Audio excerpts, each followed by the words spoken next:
créé en 91 par une bande de copains de Bergevin. Pour ne pas citer leur nom, la bande a Loïc Lanclume, il y avait les frères Gonfier, Marius, la famille Ellis, c'était une histoire de famille. Donc en 91 c'est parti comme ça, on ne savait pas où on allait, mais on voulait faire du carnaval et voulait avoir quelque chose au quartier, animer Bergevin. L'année 98 commence la grande aventure. Double face à Nice. Double face frappe un grand coup, très apprécié par tout le monde. Donc, bis répétition en 99, double face revient à Nice. Et à partir de là, c'est vraiment le déclic, on peut dire. Tout le monde connaît double face, nous sommes très sollicités. Ce qui fait, en l'an 2000, on se rend à Murcia dans un grand festival. 2001 encore, Italie, à San Remo, où ça se passe très bien. Et sans négliger la Martinique, où nous sommes revenus souvent avec nos amis du Lorrain, du Lamentin. Et nous avons fait un passage à Antigues, Saint-Martin, partie hollandaise. Donc maintenant, Double Face a affirmé sa place parmi les grands dans le carnaval antillais, je dirais, en gros.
à Castellane n'a pas été une chose si facile au départ.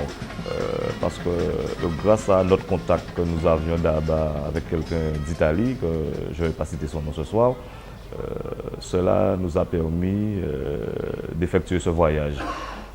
Il faut dire, c'est vrai que c'était un grand festival.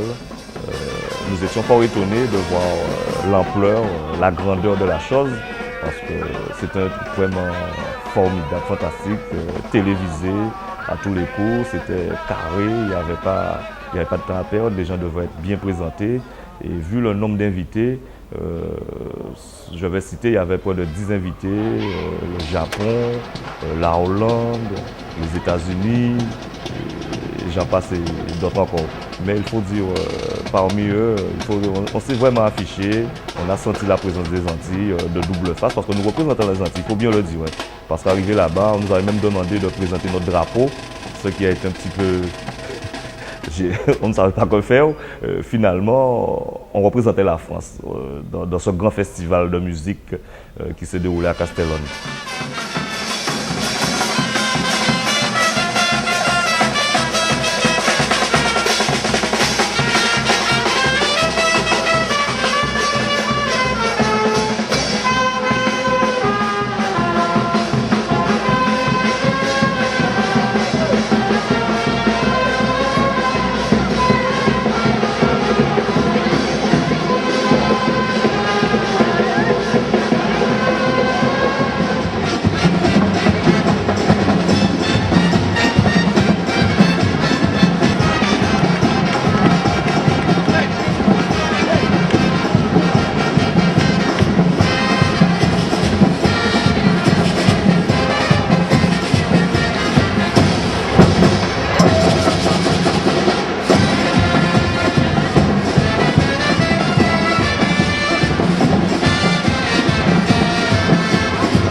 Il fallait que le groupe trouve les fonds pour qu'une cinquantaine de ses membres puissent partir vers l'Espagne via Paris.